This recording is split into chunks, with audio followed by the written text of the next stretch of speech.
Italy का एकीकरण का द्वितीय चरण में हम देखेंगे कि कैसे इटली का एकीकरण हुआ, इटली के एकीकरण में क्या क्या बाधाएं आई और कैसे एक अन्य राज्यों से, छोटे छोटे अन्य राज्यों से इटली का एकीकरण हुआ। अब काबुल प्रधानमंत्री बनता है इटली का, क्योंकि काबुल बहुत बड़ा कूटनीतिज्ञ था, विदेश नीति को उससे अच्छी तरह ज्ञात हो गई थी। और चार्ल्स अल्बर्ट का पुत्र विक्टर इमैनुअल राजा बनता है पिडमांट और सार्डिनिया के लिए, क्योंकि पिडमांट और सार्डिनिया अन्य राज्यों की तुलना में काफ़ी अच्छे और सशक्त थे। मतलब सशक्त का मतलब इनके धन थी, थोड़ा सा धन ज़्यादा था अन्य राज्यों की तुलना में, सेना ज़्यादा थी। तो पहला पॉइंट देखते हैं, काबुल प्रधानमंत्री बनता है। काबुल प्रधानमंत्री बनता है, प्रधानमंत्री बनता है, प्रधानमंत्री बनता है।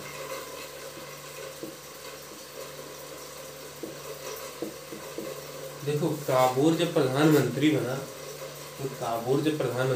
तो बहुत बड़ा दिमागदार और बहुत बड़ा कूटनीतिज्ञ था। उसे यह मालूम था कि बिना ऑस्ट्रेलिया को निकाले इटली का एकीकरण नहीं हो सकता,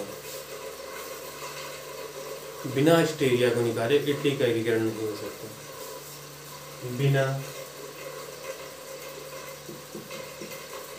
बिना ऑस्ट्रेलिया को निकाले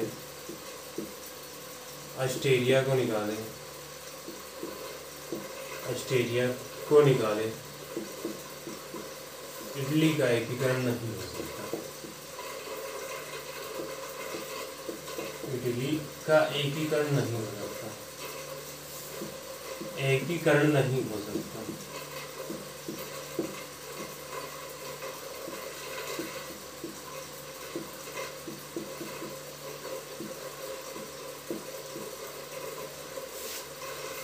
जब बिना इटली को, मतलब कि जब इटली इतना ताकतवर नहीं था, अन्य राज्यों में टूटा हुआ था, ऑस्ट्रेलिया के अन्य राज्यों पर कब्जा हुआ करता था, तब एक बात तो समझ में आ गई काबुल के कि बिना ऑस्ट्रेलिया को निकाले इटली का एकीकरण नहीं हो सकता।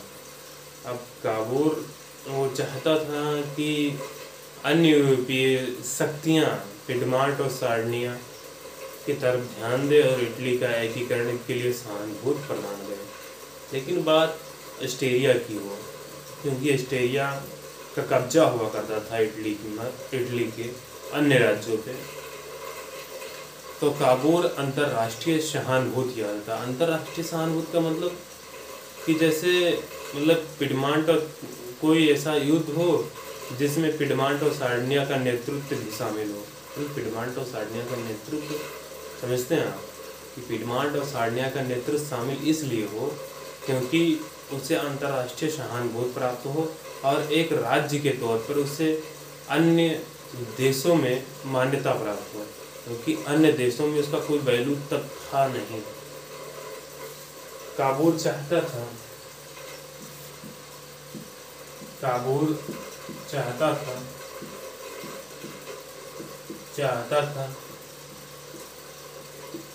कि अंतर्राष्ट्रीय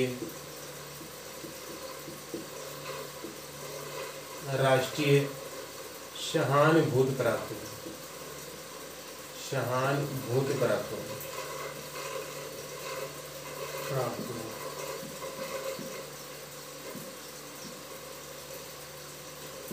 काबुल जब चाहता था कि अंतर्राष्ट्रीय सहानुभूति से प्राप्त हो, तो जाहिर सी बात है कोई मौका चाहिए उसे अंतर्राष्ट्रीय सहानुभूति प्राप्त करने के लिए।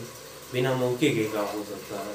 युद्ध में मौका चाहिए, किसी को दोस्ती निभाने के लिए मौका चाहिए, तब वो मौका चाहिए उसे कि उस तरीके से वो मौका निकाले और यूरोपीय जगत में एक पटल पर उसे अपने देश अपने राज्य पिडमांट और सार्डिनिया को लाना था। इसका समय भी आया, मतलब अंतर्राष्ट्रीय सहानुभूति जो काबुल चाहता था उसका समय भी आया। कहते हैं कि कोई ऐसा मौका जरूर आता है। तो अंतरराष्ट्रीय मतलब कि इसका समय भी आया, इसका समय भी आया, समय भी आया, और इसका समय भी आया। इसका समय आया कि जब टर्की और रूस क्रीमिया प्रायद्वीप को लेकर आपस में भिड़ चुके थे। टर्की और रूस भिड़े इसीलिए थे क्योंकि टर्की के हित में शामिल थे और रूस के हित में शामिल थे। टर्की के हित इसलिए शामिल थे क्योंकि काला सागर पे रूस का दबदबा हो जाएगा, और रूस का हित इसलिए साबित था क्योंकि रूस के अन्य जल निकाय मतलब जहाँ से जहाज़ें गुजरती हैं वहाँ पे ज़्यादातर बर्फ़ जमी होती थी, और क्रीमिया ऐसा प्रायद्वीप था ये बर्फ़ नहीं जमता था, इससे उसका हित शामिल था।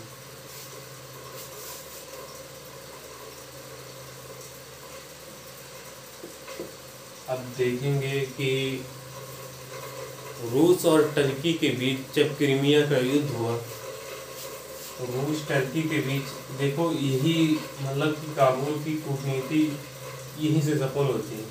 रूस और टर्की के बीच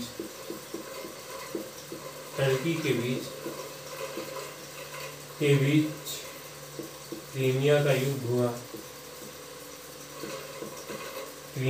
युद्ध हुआ। युद्ध हुआ जिसमें टर्की के तरफ से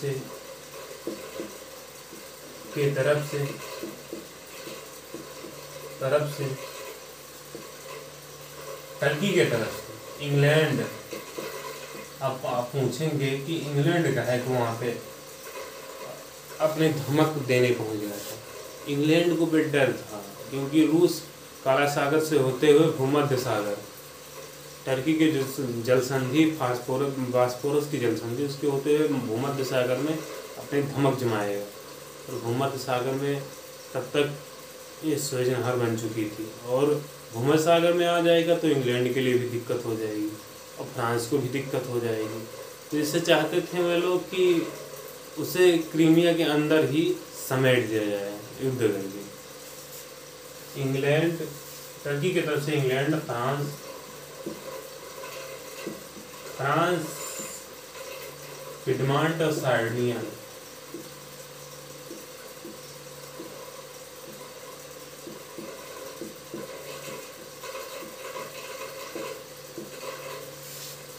ये इटली के वह राज्य हो जाते हैं। मतलब इटली का एकीकरण नहीं हुआ था, अन्य राज्यों में टूटा था, लेकिन पिडमांट और सार्डिनिया ऐसे राज्य थे जो अन्य राज्यों की तुलना में ज़्यादा सक्षम थे। इन्हीं के नेतृत्व में इटली का एकीकरण होना था, तभी पिडमांट सार्डिनिया का बात बार बार हम कह रहे हैं कि पिडमांट और सार्डिनिया, क्योंकि अन्य राज्यों की तुलना में ज़्यादा सक्षम थे, इन्हीं के नेतृत्व में इटली का एकीकरण होना था। तो पिडमांट और सार्डिनिया भी शामिल थे।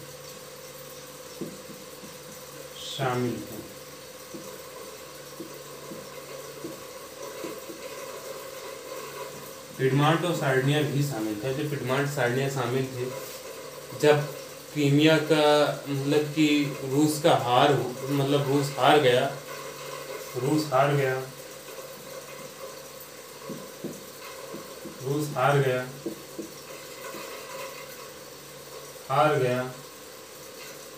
पिडमांट और सार्डिनिया कुछ लेना देना नहीं था मतलब कि क्रीमिया के युद्ध में, लेकिन कहते हैं क्रीमिया के कीचड़ में इटली का जन्म हुआ। वही हाल है कि जब युद्ध हुआ, जब रूस हार गया, तो जब मतलब कि शांति समझौता मतलब समझते हैं, जब मतलब हार गया तो उससे रूस को बुलाया गया, पिडमांट सार्डिनिया को बुलाया गया एक राज्य के तौर पर, जिससे अंतर्राष्ट्रीय पटल पर मतलब अंतर्राष्ट्रीय जगत पर एक नए देश इटली का निर्माण हुआ। इटली का, जाहिर सी बात है फ्रांस, इंग्लैंड और रूस जैसे देश, टर्की भी, रूस हार गया और फ्रांस इंग्लैंड ने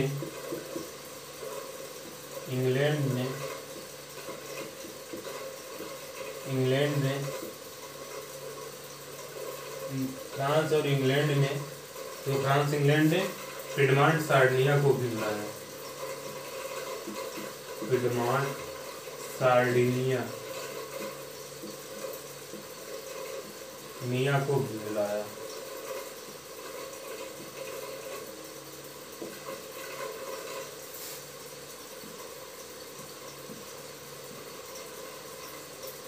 देखो, फ्रांस और इंग्लैंड ने पिडमांट और सार्डिनिया को भी बुलाया, जिससे ये एक राज्य के तौर पर इनको मतलब कि यूरोपीय जगत में मान्यता प्राप्त होगी। अब जब फ्रांस, इंग्लैंड, रूस, टर्की बड़वार देश, इन्हें एक राज्य के तौर पर मतलब मान्यता प्राप्त होगी, राज्य के तौर पर।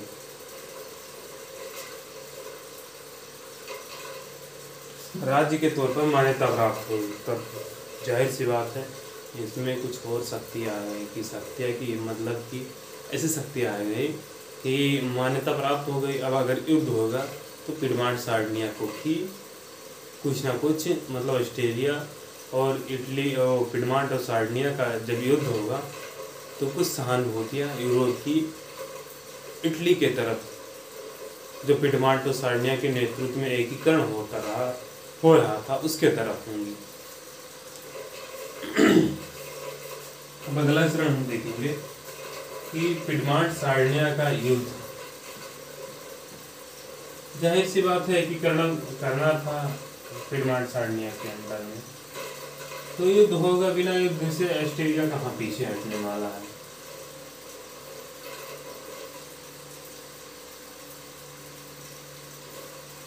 और युद्ध होगा तो जो यूरोपीय सहानुभूतियां हैं उसे कैसे अपनी तरफ लाया जाए, ये काबूर जानता था। ऑस्ट्रेलिया मेटरनिक तो भाग गया 48 में, ये 50 से 59 की बात है, और भाग गया क्योंकि उसे पता था कि वो मारा जाएगा ऑस्ट्रेलिया में। तो काबूर जानता था कि कैसे यूरोपीय सहानुभूतियाँ इटली के तरफ लाना है। काबूर जानता था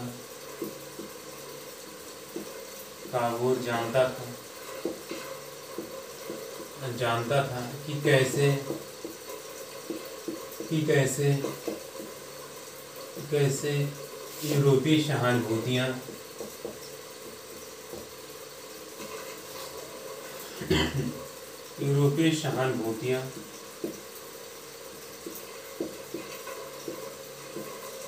यूरोपीय सहानुभूतियाँ पिडमांट सार्डिनिया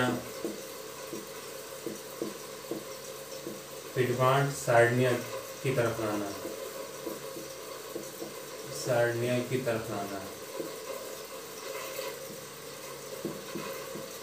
लाना है।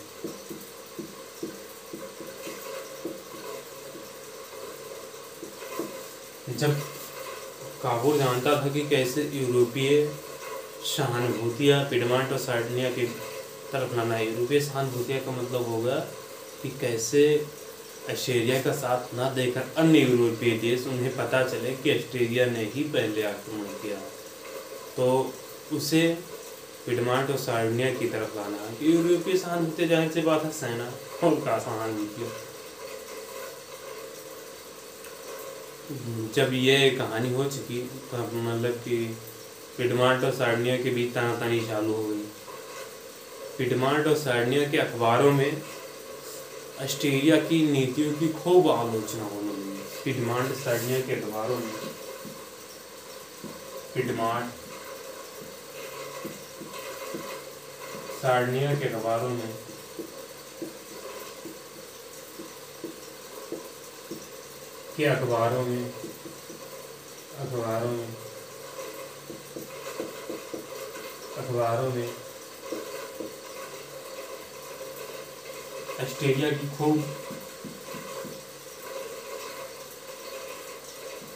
ऑस्ट्रेलिया की खूब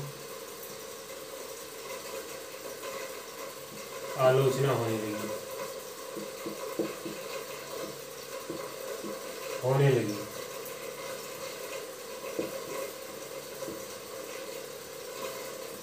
मतलब खूब आलोचना होने लगी। तो मतलब जब खूब आलोचना होने लगी तब ऑस्ट्रेलिया ने पिडमांट सार्डिनिया पे आक्रमण कर दिया। लेकिन इससे पहले काबूर ने फ्रांस से एक समझौता किया। इससे पहले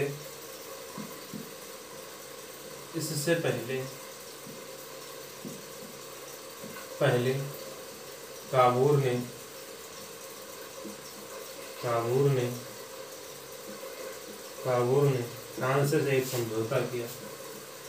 फ्रांस से एक समझौता किया।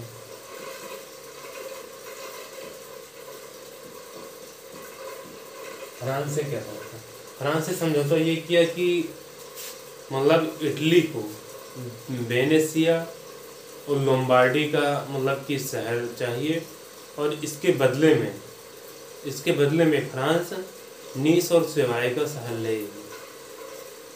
मतलब कि दोनों मिलकर ऑस्ट्रिया के खिलाफ लड़े, और इटली को चाहिए लोम्बार्डी और वेनेसिया का शहर, और फ्रांस को चाहिए नीस और सेवाई का शहर। नीस में कोयला जाना था। एक समझौता किया जिसके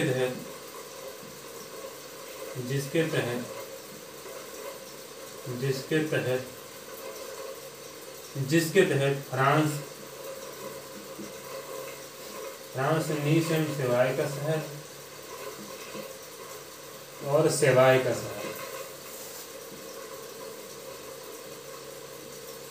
शहर इटली,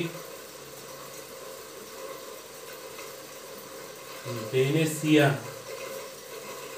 लोम्बार्डी का शहर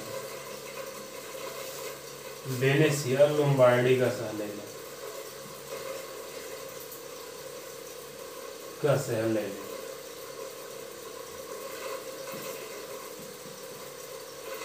जब ये समझौता हुआ तो जाहिर सी बात है चारों क्षेत्र या चारों शहर नहीं जुड़े क्षेत्र में, तो ये चारों क्षेत्र थे जो ऑस्ट्रेलिया के कब्जे में होंगे, तभी तो ये दोनों बांटेंगे आपस में।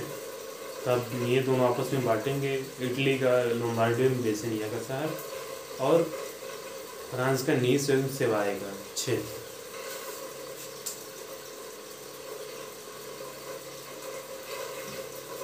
लोम्बार्डी का क्षेत्र इटली को और नीस एवं सेवाई का क्षेत्र फ्रांस को।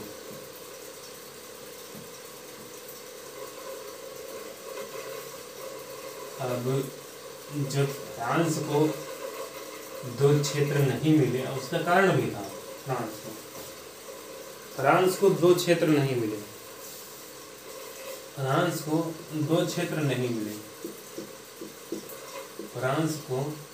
दो क्षेत्र नहीं मिले। युद्ध जीत गया इटली, मतलब पिडमांट सार्डिनिया युद्ध जीत गया। तो मतलब जब संधि हुई तो संधि में पिडमांट और सार्डिनिया ने नीस और सेवाई का शहर क्षेत्र फ्रांस को देने से मना कर दिया। उसका कारण था फ्रांस को दो क्षेत्र नहीं मिले।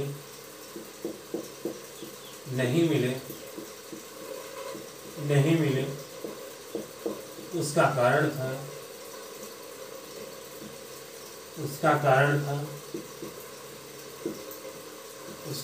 था फ्रांस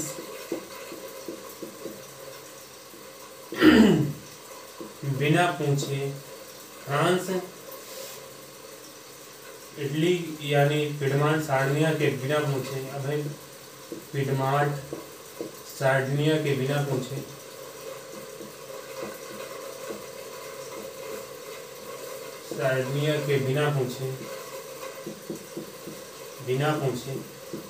युद्ध बंद कर दिया।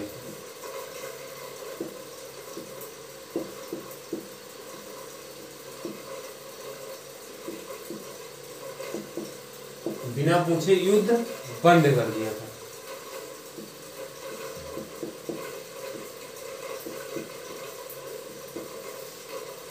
अब जाहिर सी बात है, पिडमांट सार्डिनिया ऑस्ट्रेलिया से लड़ रहा है और फ्रांस आधे अधूरे में उसे छोड़कर भाग गया। बंद करना का मतलब छोड़कर भाग गया, और क्या,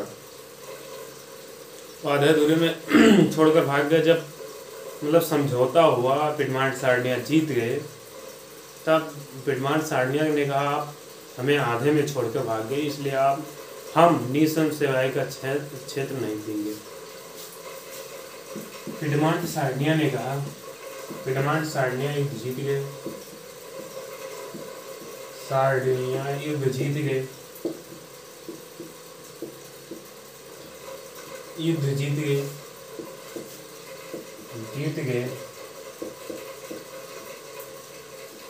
जीत गए, और वह फ्रांस को 2 क्षेत्र देने से मना कर दिए,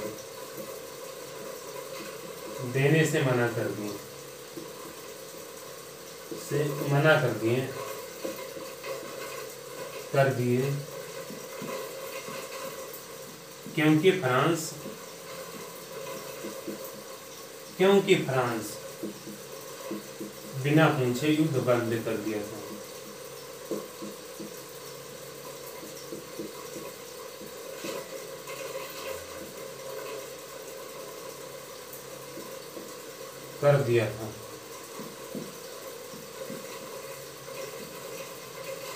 क्योंकि फ्रांस बिना पीछे युद्ध बंद कर दिया था। फ्रांस ने पिडमांट और सार्डिनिया को बिना पूछे युद्ध बंद कर दिया। तब फ्रांस और पिडमांट सार्डिनिया ने कहा कि हम निःशर्त सेवाएं का क्षेत्र देंगे नहीं, क्योंकि आप बिना पूछे युद्ध बंद कर दिए। जाहिर सी बात है, बिना पूछे जब युद्ध बंद कर देंगे, शर्त तो यही हुई थी कि हरा देंगे, लेकिन शर्त इस पर कायम नहीं रह सकी, बिना पूछे युद्ध बंद कर दिया। अब हम तीसरा चरण देखेंगे इसका, इटली का एकीकरण का तीसरा चरण।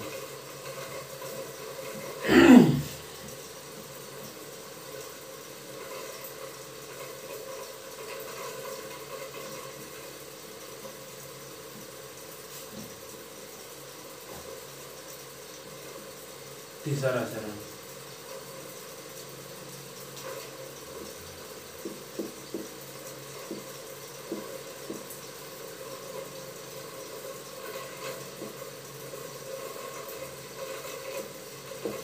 चरण, तीसरा चरण में हम देखेंगे कि मतलब कैसे अन्य राज्यों को, मतलब कि जो मतलब पिडमांट सार्डिनिया एक था ही जिसमें एकीकरण उसके नेतृत्व में हो रहा था, और इटली में बहुत राज्य थे, छोटे छोटे राज्यों में डिवाइड था। तो कैसे अन्य राज्यों को मतलब इटली का निर्माण कर रहे थे, कैसे अन्य राज्यों को मिलाकर इटली का निर्माण कर रहे थे, छोटे छोटे राज्यों को मिलाकर इटली का निर्माण कर रहे थे। बात 1859 की है। तब नेशनल सोसाइटी नामक एक गुप्त संगठन बना।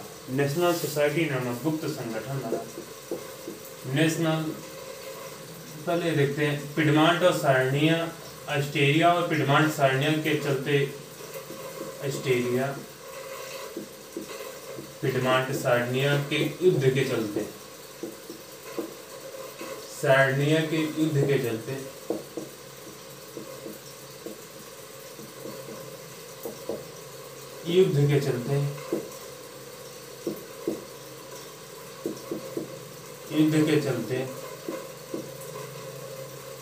युद्ध के चलते इटली की जनता में,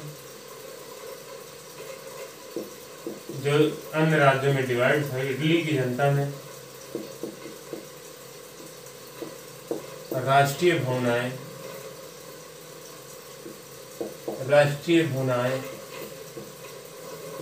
भावनाएं बढ़ने लगी।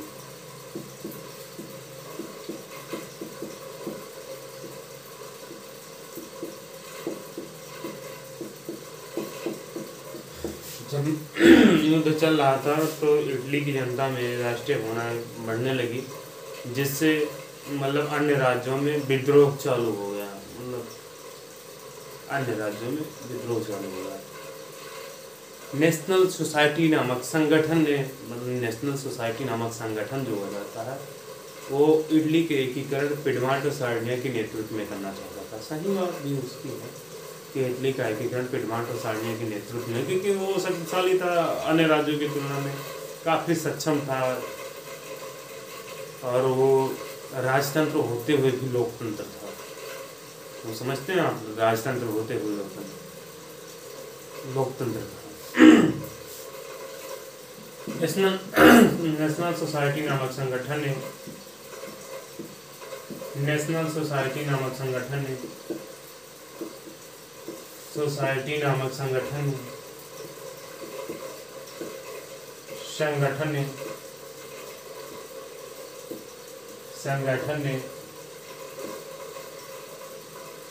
इटली के छोटे, मतलब संगठन ने अन्य राज्यों में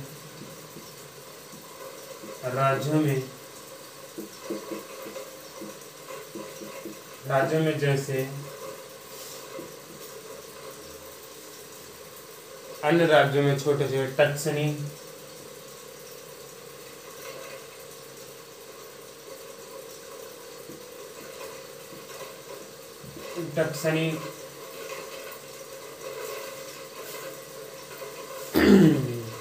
और 2-3 राज्य जो थे छोटे छोटे, टक्सनी और एक राज्य और था, उसका नाम नहीं ध्यान आ रहा था, टक्सनी। उसके बाद कहते हैं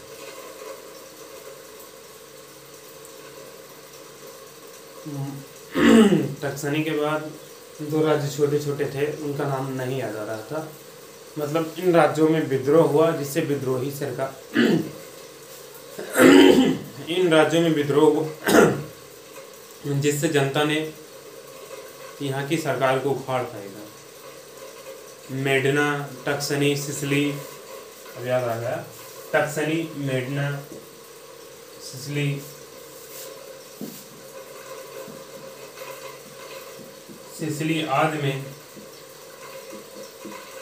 आदि में विद्रोह हुआ।